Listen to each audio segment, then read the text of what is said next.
स्वागतम guys, welcome back to the channel. तो 10,000 world के लेटेस्ट एपिसोड में आपका स्वागत है। अगर पिछला एपिसोड नहीं देखा तो उसको देख लेना, चैनल पे नहीं तो सब्सक्राइब करना मत भूलना। तो बिना किसी देरी के चलते हैं न्यू एपिसोड में। तो एपिसोड के स्टार्टिंग में हम लिन फैंग को देखते हैं, जो वहाँ पे मिंग टियान को अपने गोदी में उठा के जा रहा था और वो कहने लगता है, भगवान का शुक्र है कि तुम्हें कुछ भी नहीं हुआ, तुम यहाँ पे बिल्कुल ठीक हो और तुम्हें कहीं चोट तो नहीं लगी ना। अब हम देखते हैं वहाँ पे मिंग टियान बहुत ज्यादा इमोशनल हो रहा था और वो कहने लगता है मैं ठीक हूँ। अब हम देखते हैं लिन फैंग वहाँ पे मिंग टियान को नीचे उतार देता है और वो कहने लगता है तुम अपने वॉन्ड्स को, इंजरी को हील करो, तब तक मैं यहाँ पे सब कुछ हैंडल कर लूंगा। अब हम देखते हैं वहाँ पे लिन फैंग की बात मिंग टियान मान गया था। दूसरी तरफ लिन फैंग उस डिमन की तरफ जाने लगता है, जिसको देख के वहाँ पे मिंग टियान कहने लगता है अगर आज यहाँ पे फादर होते तो मुझे यहाँ पे इस मुसीबत में पड़ता हुआ देख के वो मुझे जरूर बचाते और यहाँ पे वो इस डिमन को कभी भी नहीं जाने देते। इतना कहते हुए हम देखते हैं वहाँ पे मिंग टियान सैड हो रहा था, तभी उसके स्पिरिचुअल बीस्ट बाहर आता है और वो कहने लगता है मास्टर अच्छा हुआ कि आपको कुछ भी नहीं हुआ, मैं तो आपके लिए बहुत ज्यादा परेशान हो रहा था। इतना कहते हुए हम देखते हैं वो वहाँ पे मिंग टियान को ऐसे प्यार करने लगता है, जिसको देख के वहाँ पे मिंग टियान कहने लगता है मुझे तो लगा था कि आज मैं यहाँ पे मर ही जाऊंगा, बट अच्छा हुआ कि बीच में यहाँ पे अंकल लिन फैंग आ गए। अभी हम देखते हैं वहाँ पे वो ओल्ड मैन भी आ गया था, जिसको देख के वहाँ पे मिंग टियान अपना मुंह फुलाने लगता है और वो ओल्ड मैन कहने लगता है अच्छा हुआ तुम्हें यहाँ पे ज्यादा चोट नहीं आई और तुम्हें यहाँ पे कुछ भी नहीं हुआ, तुम बिल्कुल ठीक हो, मुझे तो लगा था कहीं तुम्हें कुछ हो ना जाए। अब उसकी बातें सुन के दूसरी तरफ मिंग टियान कहने लगते हैं तुम ना बोलो तो ही अच्छा, ये सब कुछ तुम्हारी वजह से ही हुआ है। अब हम देखते हैं वहाँ पे एंसिस्टर सुइजो, मिस यान और सब लोग आ जाते हैं। दूसरी तरफ हम देखते हैं वहाँ पे लिन फैंग उस डीमन के आगे था। अब हम देखते हैं वहाँ पे लिन फैंग बहुत ही ज्यादा गुस्से में उसके ऊपर अटैक करने के लिए रेडी हो गया था, जिसको देख के वो डीमन कहने लगता है तुम भी बहुत अच्छे हो थोड़े बहुत, बट तुम्हें क्या लगता है इस स्ट्रेंथ से तुम मुझे हरा पाओगे। अब हम देखते हैं उसकी बातें सुन के दूसरी तरफ लिन फैंग उसके ऊपर अटैक कर देता है और हम देखते हैं बहुत ज्यादा स्क्रिप्चर्स जाके उस बंदे के ऊपर अटैक करने के लिए चले गए थे, बट वो डीमन भी अपने डिमोनिक चेन्स का यूज करते हुए उसके हर एक अटैक को डिस्ट्रॉय करता जा रहा था। अब हम देखते हैं वो डीमन कहने लगता है तुम इस रिलम पे और तुम्हें लगता है तुम मुझे यहाँ पे टच भी कर पाओगे, तुम्हें देख के सो ऐसा लग रहा है कि तुम तो उस बच्चे से भी कमजोर हो। अब उसकी बातें सुन के वहाँ पे लिन फैंग कहने लगता है अगर ऐसा है तो ठीक है। इतना कहते हुए हम देखते हैं वो वहाँ पे बहुत ज्यादा निर्वाणा सोर्स को लेकर आता है और वो उस डीमन के ऊपर अटैक कर देता है। अब हम देखते हैं वो डीमन लिन फैंग के सारे सोर्ड को जैसे तैसे करके डिस्ट्रॉय कर देता है और हम देखते हैं वो भी वहाँ पे अपने किसी फॉर्मेशन का यूज करने लगता है, जिसकी वजह से वहाँ पे एक बहुत ही बड़ा जायंट सा डार्क कलर का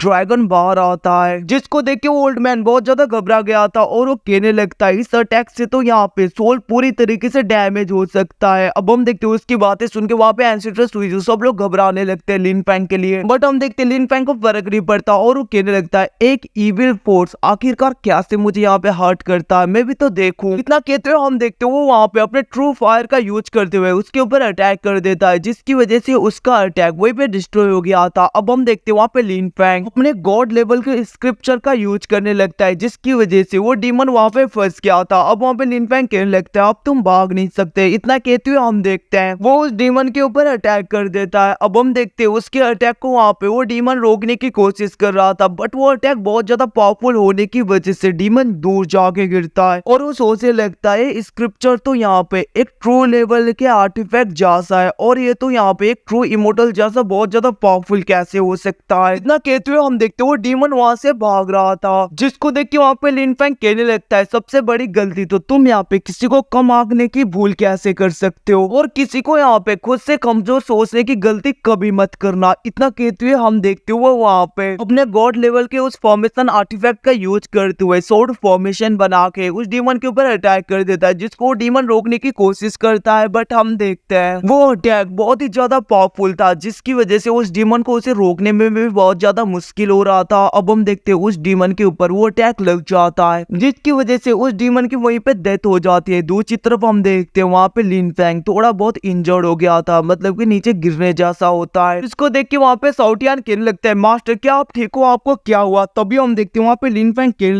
लगता है मैंने यहाँ पे ज्यादा ही सोल एनर्जी का यूज कर दिया, वैसे भी मेरी कल्टीवेशन लेवल जितना है उसके हिसाब से इस सोर्ड फॉर्मेशन को मैं बस एक दिन में एक बार ही यूज कर सकता हूँ। हम हम देखते हैं वहाँ पे मेंगटियान और सब लोग आ गए थे। तभी वहाँ पे मेंगटियान कहने लगते हैं, अंकल लिनफेंग क्या आप ठीक हो, आपको हर्ट तो नहीं हुआ। अब उसकी बातें सुन के दूसरी तरफ साउटियान कहने लगता है, आखिरकार तुम्हें कैसे पता कि यहाँ पे मास्टर थोड़े बहुत इंजर्ड है, क्या तुम यहाँ पे। वहाँ पे वो कुछ बोलने वाला था बट वहाँ पे लिनफेंग उसे चुप करा देता है। दूसरी तरफ वहाँ पे ये सब कुछ देख के दूसरे लोग हंसने लगते हैं। अब हम देखते हैं मिस यान की तरफ देखते हुए इसकी सिस्टर कहने लगती है, सिस्टर आप इतने ज्यादा ब्लश क्यों कर रहे हो, हाँ कुछ तो चल रहा है क्या। अब हम देखते हैं वहीं पे दूसरी तरफ मेंगटियान की तरफ देखते हुए साउटियान कहने लगते हैं, आखिरकार तुम्हारे पास है फिनिक्स ब्लड लाइन कहाँ से आया और तुमने फिनिक्स ब्लड लाइन यहाँ से अवेक किया। अब हम देखते हैं उसकी बातें सुन के दूसरी तरफ मेंगटियान कहने लगता है, मैं तो बस अपनी जान को बचाने के लिए अपने ब्लड लाइन को पूरी तरीके से बर्न कर रहा था। मेंगटियान की बातें सुन के दूसरी तरफ साउटियान सोचने लगता है, कहीं पे ये मेरे मास्टर का सन तो नहीं, अगर ऐसा हुआ तो मेरा फ्यूचर पूरी तरीके से खत्म हो जाएगा। वही पे दूसरी तरफ हम देखते हैं वो ओल्ड मैन कहने लगता है, लिटिल ब्रदर क्या तुम मुझे बता सकते हो तुम्हारे फैमिली के पास है फिनिक्स ब्लड लाइन है। जिसके रिप्लाई में वहाँ पे मेंगटियान कहने लगता है, मेरे फैमिली के किसी भी मेंबर के पास में फिनिक्स ब्लड लाइन नहीं है। अब उसकी बातें सुन के वहाँ पे लिनफेंग कहने लगता है, क्या तुम्हारे फादर के पास में था। जिसके रिप्लाई में मेंगटियान कहने लगता है, हाँ मेरे फादर के पास में था।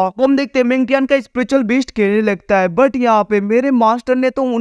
उनके फादर को कभी भी नहीं देखा, क्योंकि उनके फादर तो दूसरे वर्ल्ड को पूरी तरीके से गार्ड कर रहे हैं, उसे वहाँ पे प्रोटेक्ट कर रहे हैं। अब हम देखते हैं इन सब के बारे में सुन के वो ओल्ड मैन कहने लगता है, क्या सा फादर है अपने चाइल्ड का थोड़ा भी इसको ख्याल नहीं, उसे तो शर्म आनी चाहिए, अपने सन को ऐसे छोड़ दिया, अपने चाइल्ड को एक बार भी मिलने नहीं आया। वो हम देखते हैं वहाँ पे ओल्ड मैन बहुत ज्यादा गुस्सा हो रहा था, जिसको देख के दूसरी तरफ मिस यान भी कहने लगती है, आपने ठीक कहा, वो तो बहुत ही ज्यादा शेमलेस और बहुत ही ज्यादा बेवकूफ पर्सन है, कि अंदर से थोड़ा भी दिल नहीं अपने बच्चे के लिए। अब हम देखते हैं वहाँ पे ये सब कुछ बोलता हुआ उनको देख के दूसरी तरफ वहाँ पे लिनफेंग को बुरा लग रहा था और वो सोचने लगता है, लगता है यहाँ पे थोड़ा बहुत मिसअंडरस्टैंडिंग हो गया, इसके फादर कोई और ही होंगे जो कि दूसरे वर्ल्ड को पूरी तरीके से गार्ड करे। पता नहीं यहाँ पे क्वीन किस हाल में होगी, अगर उसको कोई भी सन या डॉटर हुआ होगा तो मुझे डर है कि वो भी मेरे बारे में ऐसा ही सोचते होंगे। ये सब कुछ सोचते हुए हम देखते हैं वहाँ पे परेशान हो रहा था। दूसरी तरफ साउटियान को स्पेशल बीस्ट कहने लगता है, मास्टर के फादर पता नहीं कहाँ पे है, इसीलिए उसके मदर को बहुत ज्यादा फोर्स किया जा रहा था दूसरे के साथ में शादी करने के लिए, जिसकी वजह से यहाँ पे मास्टर बहुत ज्यादा स्ट्रॉन्ग बनने के लिए इस जगह पे आ गए, इतना ज्यादा रिस्क लिया। इन सब के बारे में सुन के वहाँ पे लिनफेंग सोचने लगता है, कहीं पे यहाँ पे क्वीन की सिचुएशन भी ऐसी तो नहीं है। अब हम देखते हो सोचने लगता है, मुझे जैसे भी करके यहाँ पे तियानक्यू क्लैन पे जाना होगा ताकि मैं यहाँ पे क्वीन के साथ में मिल पाऊँ। अब हम देखते हैं वहीं पे दूसरी तरफ टियान कहने लगता है, आप सब लोग मेरे फादर के बारे में ये सब कुछ बोलना बंद करो, क्योंकि मेरे फादर एक हीरो है, वो बहुत ही ज्यादा स्ट्रॉन्ग भी है। अब हम देखते हैं उसकी बातें सुन के दूसरी तरफ वो ओल्ड मैन कहने लगता है, लिटिल ब्रदर वैसे तुम्हारे पास में डिवाइन बॉडी है और तुम एक गॉड ब्लड लाइन से हो, तुम फ्यूचर में अपने फादर को जरूर सरपास करोगे।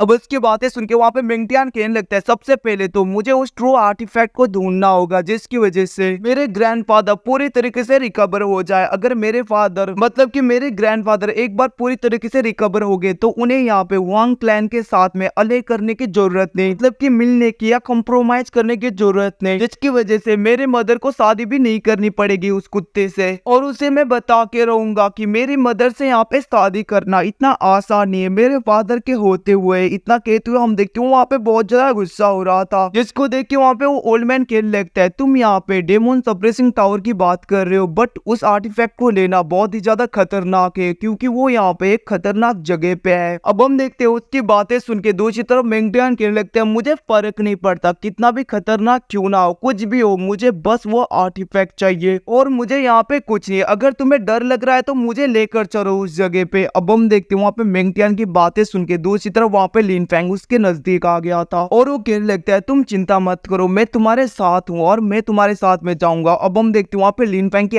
ऐसी बातें सुन के दूसरी तरफ मेंगटियान थोड़ा बहुत इमोशनल होने लगता है और वहाँ पे लिनफेंग की तरफ अलग ही नजरिए से देख रहा था। तो गाइस इसी के साथ ही एपिसोड खत्म होता है एंड कुछ टाइम के बाद में मार्शल मास्टर भी आएगा, उसके लिए वेट करना। Thank you watching, bye see you again.